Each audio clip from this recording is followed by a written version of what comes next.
future perfect continuous tense. මේක පාවිච්චි කරන අවස්ථා දෙකක් තියෙනවා.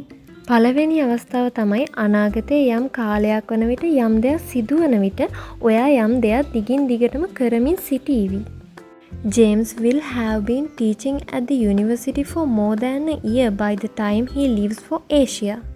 ජේම්ස් ආසියාවට පිටත් වන විට ඔහු විශ්වවිද්‍යාලයේ අවුරුද්දකට වඩා වැඩි කාලයක් උගන්වමින් ඉඳලා තියෙවි.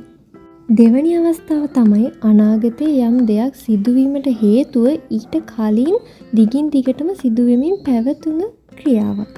I will be tired when I get home because I will have been walking for over an hour.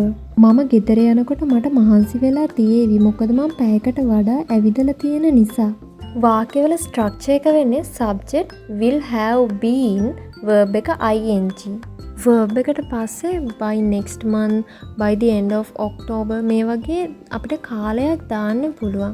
question එකකදී අපි will විතරයි මුලට ගන්න, will have been තුනම මුලට ගන්න නෑ. will ඊළඟට subject එක have been verb එක ing.